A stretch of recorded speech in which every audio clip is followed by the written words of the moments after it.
criteria here. Some of the criteria, we know that it's part of our iman to love the Prophet of Allah sallallahu alaihi wasallam, but how?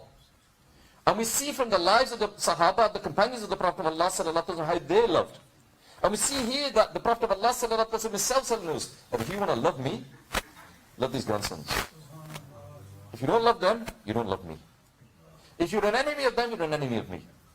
Clear instruction, no doubt whatsoever. So it's important upon us. But the problem is, if you want to love someone, you're going to know something about him. If you want to love something, you're going to know something about him. But unfortunately today, if we ask ourselves, if we're honest with ourselves, and I know I'm slightly going off the topic here, how many of us know about, we're talking about Imam Hussain, how many of us know about the life of the Prophet of Allah sallallahu alaihi wasallam? How many of us, don't raise hands, how many of us have read a seerah of the Prophet of Allah sallallahu alaihi wasallam? How many about know his life? And you know, when I sit down sometimes with children of the madrasa children or whatever, and ask them about the life of the Prophet of Allah sallallahu alaihi wasallam, some of the answers that they give, where was he born, where did he live, where would he, what happened, and they know very, very little. We are expected, we know it's part of our iman to love this person, but what do we know about him? What do we know about the lives of Imam Hussain? What do we know about the events that took place on the plains of Karbala? To know about someone, you only love them when you know about them. So if we look at our knowledge, we see that it's very, very weak. It is stated that an intellectual, he reached a conclusion. He said that there are 3 principles of success. That if you want to be successful in this world, you need to have these 3 things inside you. Number 1, the ability to bear hunger. Number 2, patience, being able to wait for something. And number 3, the ability to think and to understand. The intellectual, he said, it is important to tolerate hunger in order to be successful. And on the plains of Karbala, it was a hot day in the desert. And Imam Hussain and his companions, and even his son, his baby son. For you that are not aware, he had a baby son, Al-Yasgar, and he was such a small child. He was a babe in the hands. He was thirsty. He had so much thirst inside him. And he tried, he raised his hands, Imam Hussain raised the baby, hoping that the treacherous enemies would show some compassion to the baby. But instead of showing compassion to this thirsty, dying baby, they shot an arrow. They shot an arrow into the neck of the child. This is the patience and the pain that he had to undergo. Remember, we are talking about Imam Hussain, that same person who the Prophet of Allah did not want to see them face any pain whatsoever. He didn't want to see them face any pain whatsoever. There was a famous incident by once that at the morning, someone came to the Prophet of Allah and said that the children, they've gone out of our sight. And the Prophet of Allah immediately got up, he left the masjid and started looking for them. And he called upon all the companions to look for him. Look for these children. And he went to the foot of a mountain and he saw that there was a snake there. And the snake was hissing in front of the grandsons of the Prophet of Allah. And the Prophet of Allah quickly grabbed hold of the children, separated the children, wiped the dust off and hugged them. And he hugged them and he loved them and he kissed them. This is how close the Prophet of Allah was to these grandsons.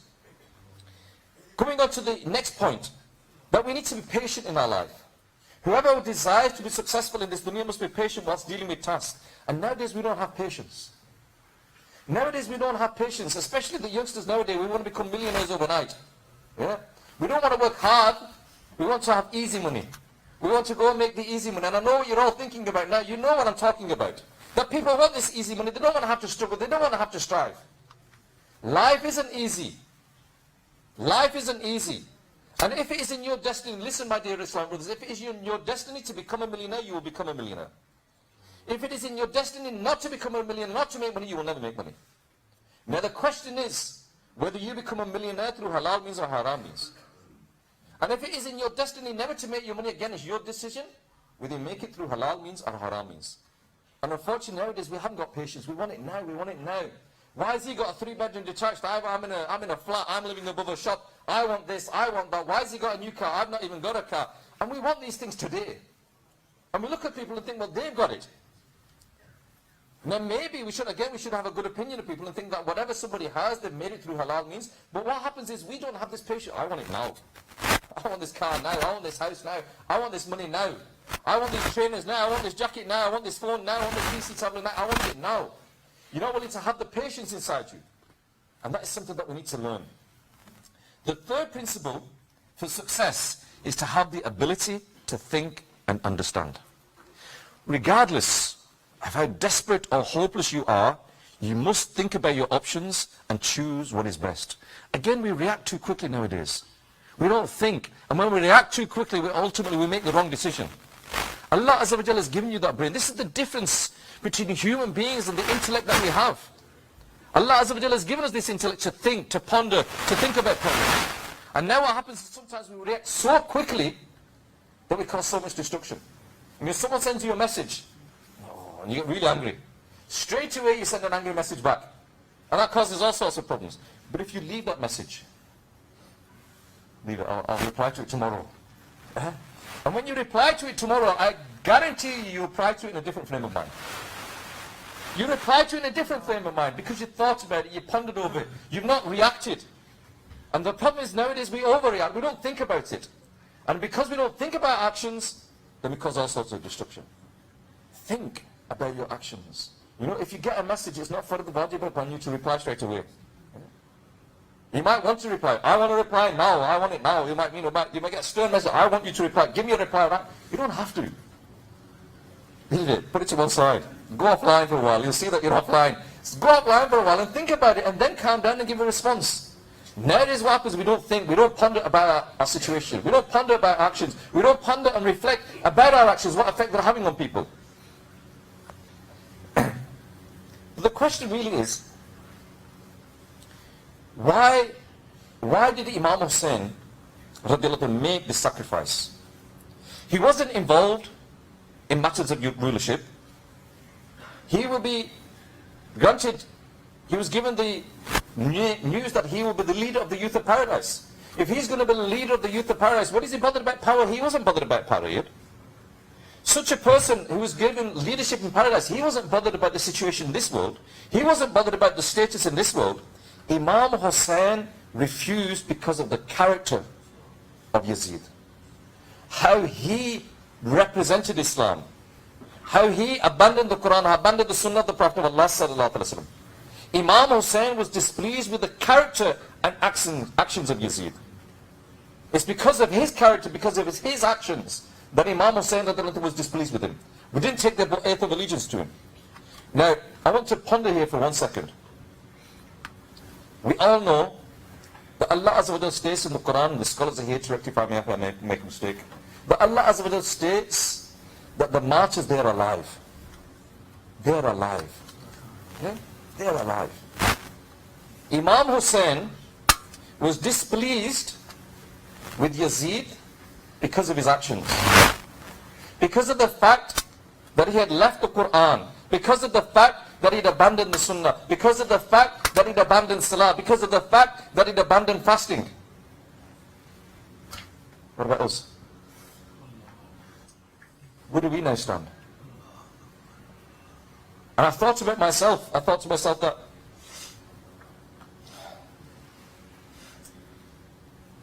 if Imam Hussein could see us now, and he thought to himself that these people, I sacrificed my family for these people that can't even get up at Fajr. I sacrificed my family for these people that don't open the Quran in a whole year. I sacrificed my family. I sacrificed my baby. I sacrificed my life for these people who a month of Ramadan comes and a month of Ramadan goes and it doesn't make any difference to them. I sacrificed my life, my family for these people who are afraid, who are ashamed, afraid and ashamed of adopting the Sunnah of the Prophet of Allah sallallahu alaihi wasallam in their lives. Where do we stand? Where do we stand in all of this? Where is our status in this? Imam Hussein, he didn't accept the oath of allegiance because of this. Not because he wanted power, not because he wanted status, not because he wanted anything, not because he's, no, I want the power. Astaghfirullah, that was not the case. It's because this person, Yazid, abandoned all of these things. So whilst we're in the month of Muharram, and we hear, and we go to these programs, we listen to these gatherings, and people raise the slogan, Ya Hussein, Ya Hussein, Ya Hussein. And you make it, and you ask them, who do you follow? Do you follow would you follow Imam Hussein, or would you follow Yazid? Nobody. Nobody will say, I follow Yazid. Nobody will say it. But following someone is not just here. Following someone is not just here. Imam Hussein, he never missed a salah. Yazid abandoned the salah. Who do we really follow?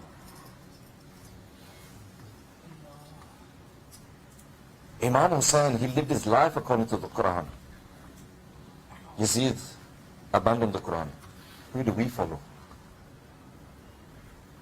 Imam Hussein, he adopted the sunnah of the Prophet of Allah in his life. Yazid abandoned the sunnah of the Prophet of Allah in his life. Who do we follow? Imam Hussein, he was into adultery, he was into alcohol. So Yazid was into all of these things. I don't know what I said then. Yazid was into alcohol, was into adultery. Imam Hussein stayed away from it because he realized it was a sin. Who do we follow? It is stated that Yazid had dancing women in his court. Now you say, well, no, I don't go to them places. I don't go to them places where there are dancing women. I don't go to any of them places. Okay. But you all have that remote in your hand. And when you're flicking through channels on your TV, where does it stop? When you're looking at videos on your phone and you're scrolling up and down, where does it stop? Ask yourself, then things that I'm looking on my phone, then things that I'm looking on my TV, then things that I'm looking on my PC tablet, would Imam Hussein look at them things? Then I ask you, who are you following? Are you following Yazid or are you following Imam Hussein? To follow someone, to love someone is not just lip service. And unfortunately nowadays, even when it comes to anything, it's just lip service in our lives. We say we love, we say we follow, but we don't. And I've given this example many times, I don't know if I've given it here. If a child, any of the children is here today, you know, he would say, I love my mother, I love my mother, I love my mother. And he puts a flag on the back of his car, and on that flag he says, I love my mother. And he writes poetry in praise of his mother. And one day his mother said, Beta, can you go to the shop to get me some bread and milk? And the son said, no, I haven't got time for that. And the mother says, Beta, don't go there. And the son said, why? It's my life, my rules, let me do what I want. Who are you to tell me what I'm doing? Would you say that person loves his mother? No, you wouldn't. What is the difference between that person and us when it comes to the Prophet of Allah sallallahu alaihi wasallam? We say we love. We raise slogans, we raise flags, we recite poetry. We listen to poetry, we listen to the naats, we praise them, we go on the julus, we do all of them things. Is that love? Love is not going on a julus once a year. Love is not staying up all night in a mehfil naat. Love is not, waving flags every day for a month. That is not love. That, yeah, it's showing your love, but that's not true love. Love is 24 hours a day, 365 days a year, all of your life. And so when the Prophet of Allah sallallahu alaihi wasallam instructs us to do something, it is our job to follow. It is our job to follow and our job to obey. And if you look at the past, nowadays, it is okay. I understand that nowadays you want to ask questions. Why do we need to do this? Why do we need to do this? Okay. I understand that there used to be a time in the past, that the children, when we went to the madrasa, it was do or die. Yeah? Karo ya maro, do or die. Yeah? But nowadays the children, it's how and why. And I understand that. It's good that we ask these questions. We want to know these questions. But the true lovers, when they find out this is what the Prophet of Allah sallallahu alaihi wasallam did, they did it. They didn't ask questions. They didn't ask questions. There were many instances in the lives of the pious predecessors that when people were asked, why are you doing this?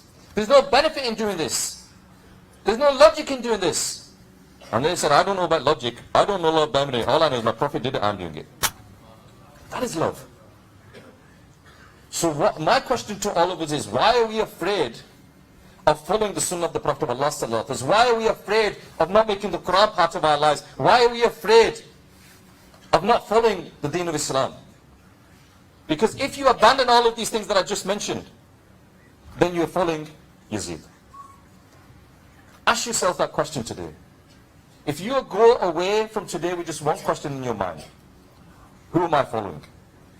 If you go with another question today, that the things that I do on a day-to-day basis, the places I go, the things that I read, the things that I look at, the things that I listen to, whatever they are, the language that I speak, the attitude that I have, is this the way of Yazid, or is this the way of Imam Hussain radiallahu anhu? So you've come here, marhaba, you've all come here. But if you just come here to listen to a story, if you just come here to listen to a story and shed a few tears, and don't go away and make a change, then you've not achieved anything today. Come here with an intention to make a change. Whenever you come to a gathering of Dawateislami, your intention should be that I'm coming here to rectify myself. Whenever I stand up, I don't know if I've ever mentioned this before, when I came into the environment of Dawateislami, literally within 2 weeks of coming into the environment of Dawateislami, I was in Pakistan at the time, and we were going to the Friday prayers, and the brother that brought me into the environment of Dawateislami, he said, do you know that today the speaker at Jummah is from out of town? I said, subhanallah. Who is it? He said, you. So what are you saying? I've never given a speech in my life. Yeah? No, you're giving the speech today. I said, what do I know? I don't know anything. He said, I said, what am I going to talk about? He said, you're going to talk about basic the importance of salah. And I said, come on. Yeah? And he gave me a beautiful piece of advice that I never forgot this. This is like 25, 26 years ago. He said to me that whenever you are speaking to someone, whenever you are giving a dars to someone, whenever you are teaching someone, you're not teaching them people. You're teaching yourself. You're teaching yourself. So whenever you go to a gathering that you benefit from it yourself. If you teach something, if you read someone, don't think, oh no, this doesn't affect me. Yeah, I'm not into backbiting, I'm not into lying, I'm not into swearing, I'm not into all of these things. Look at yourself. We need to look at ourselves. And unless we look at ourselves and are honest with ourselves, we can't make a change.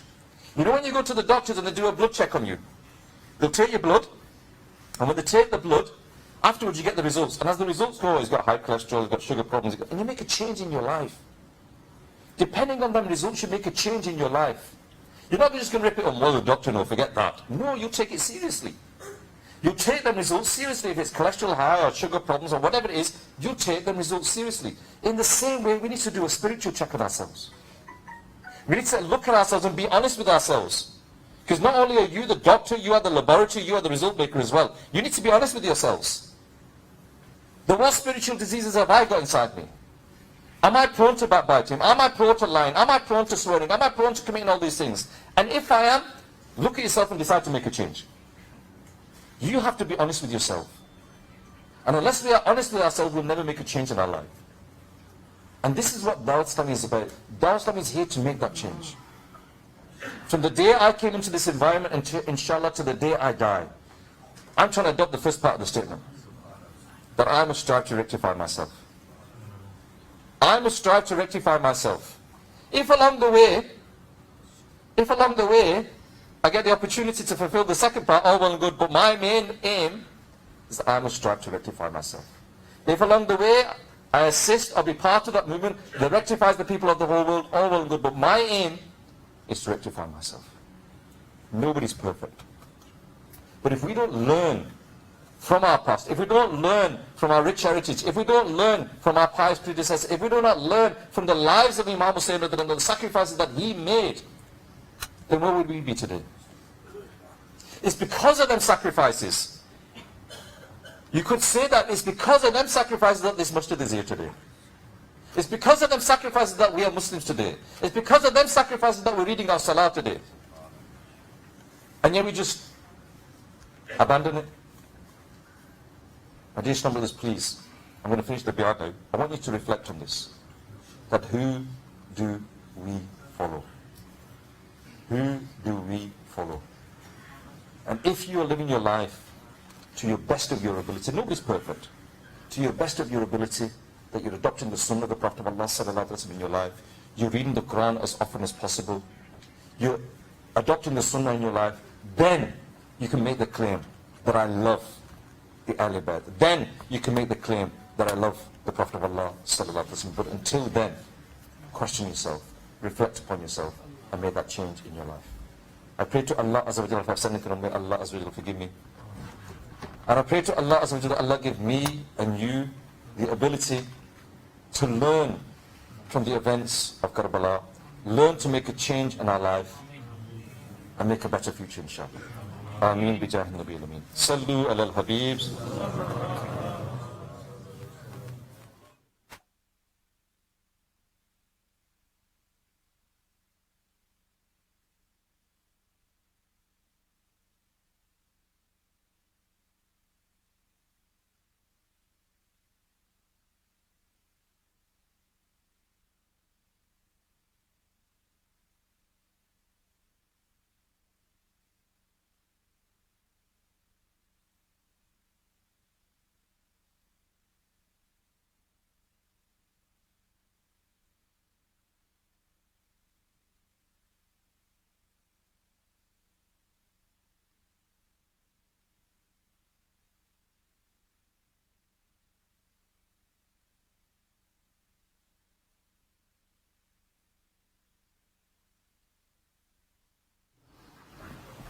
The special durood that we recite after the Maghrib Salah, we will do straight after the Maghrib Jamaat.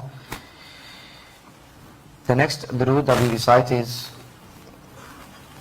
following: Allahumma salli ala Sayyidina wa Mawlana Muhammad wa ala alihi wa sallim.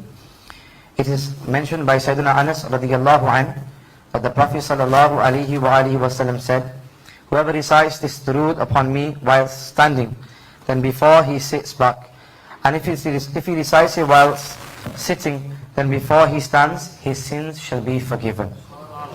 Allahumma salli ala Sayyidina wa Mawlana Muhammad wa ala alihi wa sallim.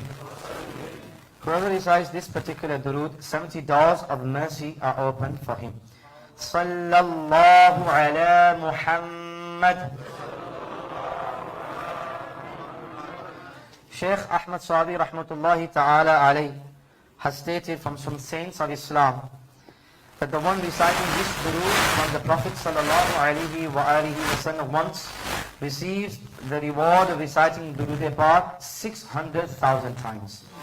Allahumma salli ala Sayyidina Muhammad adada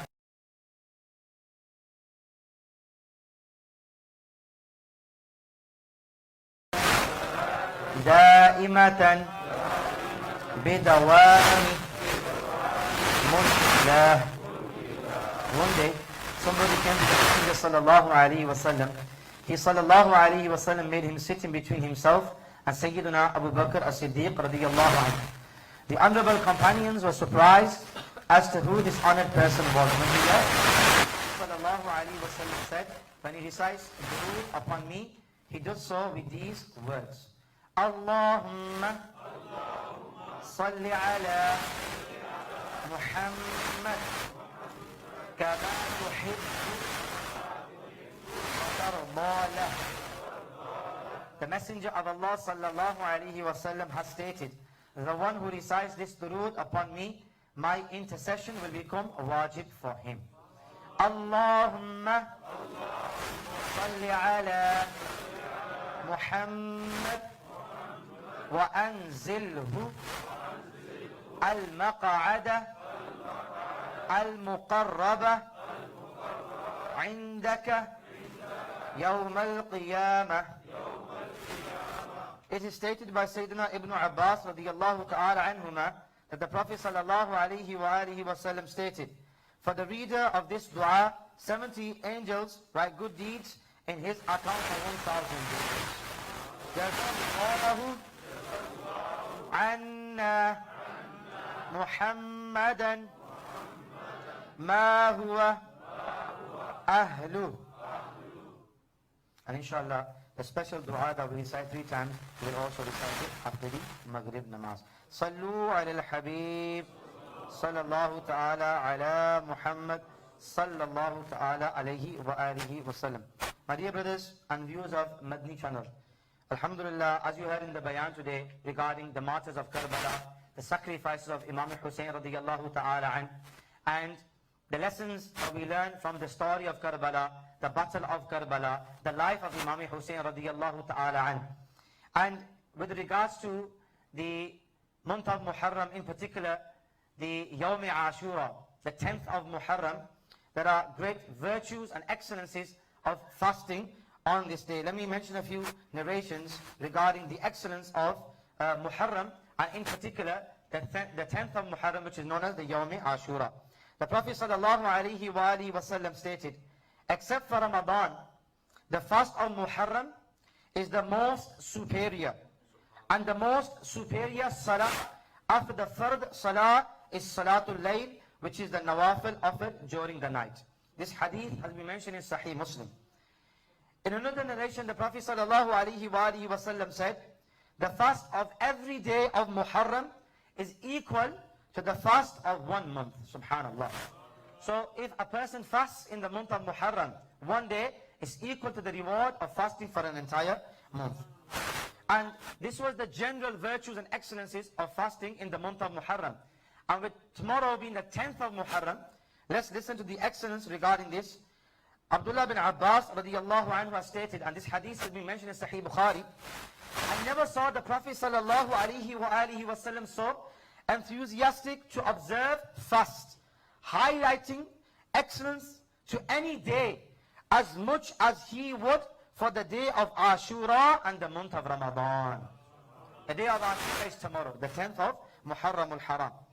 And in another narration, the Prophet ﷺ stated, observe fast on the day of Ashura, the 10th of Muharram, and oppose the Jews in this by observing an additional fast one day before or one day after it. This is what the ulama, they recommend, that if you are going to fast for the 10th of Muharram, Yawm Ashura, then fast by fasting on the 9th of Muharram and the 10th. With the 9th obviously passing by now, those who haven't fasted and have this intention to fast for tomorrow, then try to fast on the Saturday, which will be the 11th of Muharram, as mentioned in the hadith. So whenever one is to observe the fast of Ashura, it is better for him to fast on either the 9th or the 11th of Muharram in addition. And what is the reward if you fast tomorrow? Another hadith, Sahih Muslim, the Prophet ﷺ said, I expect from Allah that the fast on Ashura, tomorrow's fasting, removes the sins of the previous year. And subhanallah, not just one day, the previous year, the entire sins that a person has committed. The Prophet ﷺ says, I expect, I have this hope in the mercy of Allah that whoever fasts on the Ashura, on the 10th of Muharram, it will remove the sins of the previous year. So, as a humble request to all the brothers who are present here, with regards to Imam Hussein radiyallahu ta'ala, and we learned when they were in the battle, they were stopped from food, water, drink. All of these things were stopped. They were prevented from all of these. So in the remembrance of Imam Hussein radiyallahu ta'ala, as a means of showing your tribute and showing your love for Imam Hussein and his family members, and to attain this reward as well that has been mentioned in the narrations, let's all make this intention that tomorrow we're all going to try to fast on the 10th of Muharram, inshallah. And not only on the 10th of Muharram, let's also make this intention that we're going to try to fast on the 11th of Muharram as well. May Allah Ta'ala give us the ability to fast tomorrow. Sallu ala al-Habib, sallallahu ta'ala ala Muhammad, sallallahu alayhi wa alihi wa sallam. Also, alhamdulillah, today we have a desk set up at the back for the Neek A'mal, the 72 pious deeds. This is a book that given by our Sheikh Tariqat Amir, the founder of Dawateislami. This is available in English as well as in Urdu. And these are 72 questions which a person asks on a daily basis to himself. It's like a self-accountability. And I'm just going to mention the first question, just to let you know what exactly are the questions inside. It's the first question, you could say pious deed, the first level. Our Shaykh has given us to ask ourselves on a daily basis as a self-accountability. Today, have you made at least one good intention before performing some permissible deeds? And the second one, the second question that our Shaykh has given us to ask ourselves as a self-accountability.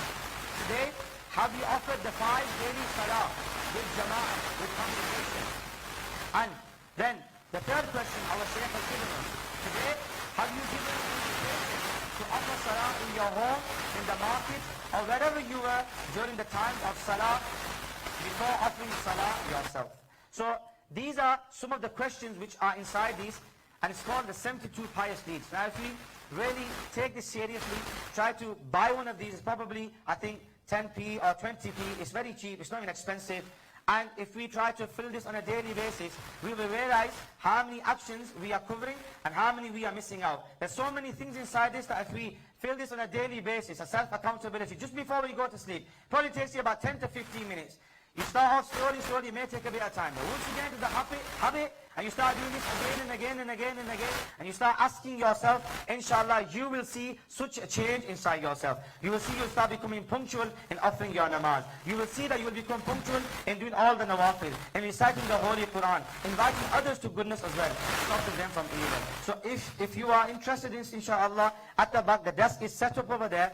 Please go over there and purchase this booklet. You can get it in English, and you can also get it in Urdu as well. Sallu ala al-Habib, sallallahu ala Muhammad, sallallahu alayhi wa alihi wa sallam. Finally, just a few announcements from our bookshop. Alhamdulillah, as you heard regarding the bayan today, it was about Imam Hussein radiyallahu ta'ala anhu and his sacrifices and what we learned from his life. In regards to Imam Hussein, there's a booklet here for 50p. You can purchase it from our bookshop. It's called the Husseini Groom, Husseini Dula. In this, if you read it, inshallah, it will tell you about the Battle of Karbala, the stories before, leading up to the event, and after, and the Husseini Groom story is also mentioned inside this. This is available for 50 pence in the bookshop. Also, furthermore, bloodshed in Karbala.